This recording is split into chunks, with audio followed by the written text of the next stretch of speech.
شكرية اليقطين أو القرع في اللبن. أهلا وسهلا فيكم في مطبخ الأكلات الشعبية. قبل ما نبدأ تشتركوا بالقناة، تفعلوا الجرس ليصلكم كل جديد، شاركوا المعارفكم ودعموا الفيديو بلايك لو عجبكم، ويلا نبدأ. اليوم وصفتنا كتير مفيدة ومغذية. القرع أو اليقطين هو الصيدلية كاملة لكل الأمراض اللي بتتوقعوها والما بتتوقعوها، وحتى للرجيم، وحتى مناسب غذاء للأطفال ومناسب لكبار السن. اليقطين بكل طرقه وبكل طبخاته وبكل أنواعه، حتى هو في أنواع كتير لليقطين، كله مغذي ومفيد وكله فيه نفس الفائدة. بيساعد على الرجيم وبيساعد لمرضى القلب. بنروح مباشرة للمقادير. عندي 2 كيلو لبن، طبعا حسب الرغبة يعني، وعندي أنا جبت كيلو يقطين ونص كيلو لحم راس عصفور، يعني حتى الأغلبية يقطين والأقل اللحم، طبعا حسب الرغبة كمان، بس أنا هيك حطيت نص كمية اليقطين لحم.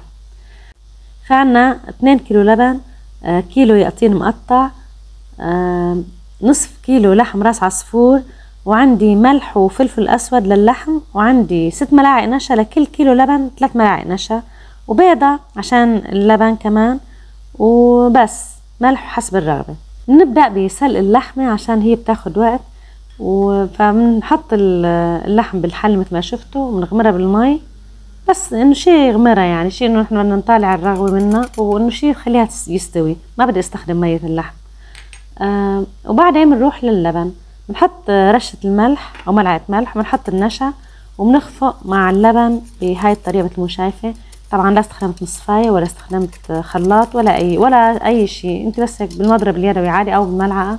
مهم انه النشا يدوب بشكل كويس بقلب اللبن. بتحركي مزبوط لا تضمني انه ما يصير في ابدا نشا، والملح كمان بيتجانس مع الخليط. وبعدين تكسري البيضة وبتحطيها كاملة، كمان في ناس بتحط بس بياض البيضة، انا بحطها كلها، وبالمضرب اليدوي كمان بتحاول تخفقيها مزبوط بحيث كمان تختلط مع كامل كمية اللبن.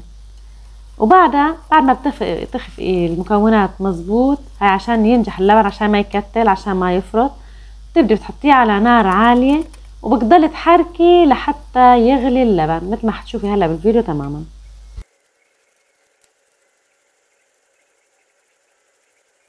طبعا بتحركي تحريك عادي، مو بهالسرعة، بس انا مسرعة الفيديو شوي، بس انت تحريك عادي وتقلبي اللبن تقليب عادي لحتى يغلي. وهلا اللحمة بعد ما طلعت رغوتها وشلنا الرغوة، بنحط بقى رشة الفلفل الأسود، وبنحط بصلة مقطعة ناعمة، ورشة الملح عادي كمان حسب الرغبة، وتخليها شوي لتغلي تستوي البصلة بس، بعدين عشان نضيفها فوق اللبن بس يغلي. شوفي هلا اللبن وين صرنا بالكاوي تبعه، هلا أول ما يصير يطالع فقاعات خلاص هيك إنه هو تمام، صار تمام، ولا كتل ولا فرط، وزي الكتاب ما قال، ولا حطينا له كريمة طبخ ولا حطينا له اي شيء، مثل ما شفت تماما. هلا بنشيل اللحم بنحطه، انا ما بدي استخدم مية اللحم، ما بدي اياها تكون، يعني بدي اياها تكون لزجة شوي او قوامها سميك شوي، عشان هيك ما حطيت المي. ضفت اللحم فوق اللبن وخليته يغلي شوي.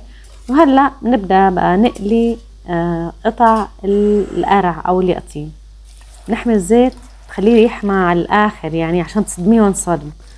اليقطين اذا قريتيه على نار يعني متوسطة او هيك بيفرط، فانت لازم الزيت يكون بدرجة الغليان، تحطيهم فورا بينصدموا، بيقسوا، بضل قاسي عشان ما يفرط، وهيك حيفرط يعني بقلب اللبن، بس انه بضل شوي محافظ على القطعة، محافظة على نفسها يعني.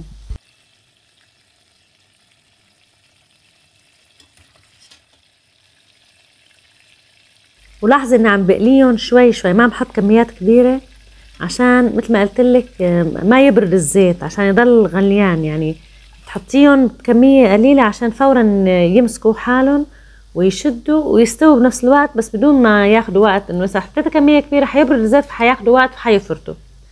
بعد ما بنقليهم بنغلي مي، المي بس تغلي تماما، يعني مو هي سخنة بس تغلي، بتحطي رشة ملح وبتحطي قطع اليقطين اللي انقلت. ليش؟ عشان نطلع منها الزيت. شوفي كمية الزيت اللي طلعت على الوش، هاي ما بدي اياها بقلب الطبخ، انا بدي طالعها بالمي السخنة، بخليها تغلي غلوة او غلوتين هيك شوي، بس عشان شو؟ عشان طالع منها الزيت.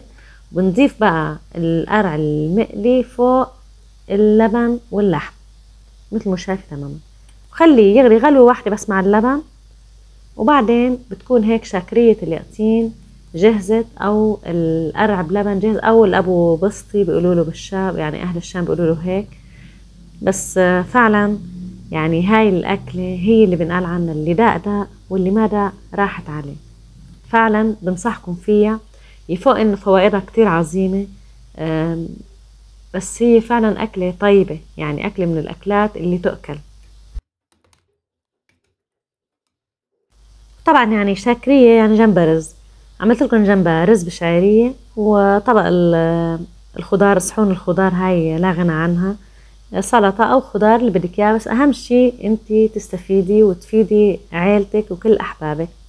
وهيك كانت سفرتنا، وهيك كانت شاكريتنا باليقطين، ودقوها حتدعولي كتير كتير. ويعني انا ان شاء الله حنزلكم بالقناة كل وصفات اليقطين عشان تستفيدوا منه بكل الطرق اللي ان شاء الله حتعجبكم. لا تنسوا بقى تشتركوا لي بالقناة، تفعلوا الجرس ليصلكم كل جديد، وشير لكل معارفكم، وبتمنى هيك تجربوا هاي الوصفة، والى اللقاء بالفيديو القادم.